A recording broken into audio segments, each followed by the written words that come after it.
மனிதர்களால் தன்னுடைய உடலால் காட்டக்கூடிய சைகைகளுக்கு தான் மெய்ப்பாடு அப்படின்னு பேர். அது 8 வகையாக நம்ம தொல்காப்பியர் சொல்லுகிறார். நகையே அழுகை இளிவரல் மறக்கை அச்சம் பெருமிதம் வெகுளி உவகை என்று அப்பால் 8 மெய்ப்பாடு என்பதான் அவருடைய நூற்பா. இதில் நகை அப்படிங்கிறது என்னென்னா, இகழ்ச்சினால் அல்லது மற்றவர்களை எல்லல்னால் பிறக்கக்கூடிய ஒன்று தான் நகை. அழுகைங்கிறது தன்னை ஒருத்தவங்க இகழ்ந்துட்டாங்கன்னா அது மூலமாக பிறக்கிறது அழுகை.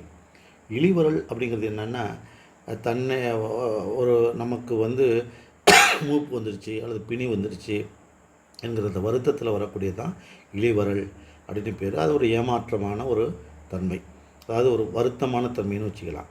மறுக்கைங்கிறது என்னென்னா வியப்பு. எதுக்கு வியப்பு வரும்? புதுமையை ஏதாச்சும் பார்த்தோம்னா அதுக்கு வியப்பு வரும். அச்சம்ங்கிறது என்ன? பேயினால், விலங்குனால், கல்வர்னால், இறைவினால் அச்சம் வரலாம். இதில் பேய் என்பது இப்போது இல்லை, ஆனால் அந்த காலத்தில் இருந்திருக்குது. பெருமிதங்கிறது என்ன? வீரம்.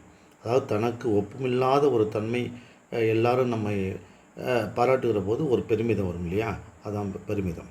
வெகுளிங்கிறது என்ன? அது கோபம். இப்போ மாற்றுத்திறனாளிகள்னு சொல்லக்கூடிய உறுப்பறைகளை கேவலமாக பேசுகிறது, கொலை செய்கிறது, இதெல்லாம் வெறுக்கக்கூடிய ஒன்று தான் வெகுளி அப்படிங்கிறது. உவகைங்கிறது என்ன? எல்லா செல்வங்களும் நமக்கு கிடைத்திருக்கக்கூடிய ஒன்றை வைத்துக்கொண்டு பெருமிதம் அடைவது அல்லது உவகைன்னு மகிழ்ச்சி அடைவது, மனதுக்குள் மகிழ்வது. அதாவது கண்டு கேட்டு உண்டு உயர்த்து உற்றறியும் ஐம்புலன்களால் நமக்கு கிடைக்கக்கூடிய எல்லாவற்றையும் கூட நம்ம என்ன பண்ணுறோம்? இந்த மெய்ப்பாடை காட்டுறோம். எனவே மெய்ப்பாடு 8 என்பது தொல்காப்பியம் காட்டக்கூடிய ஒன்று. எனவே இது எல்லாமே 4 வரும். நகையும் 4 வரும், அழுகையும் 4 வரக்கூடிய ஒன்றாக இருக்கிறது. நன்றி, வணக்கம்.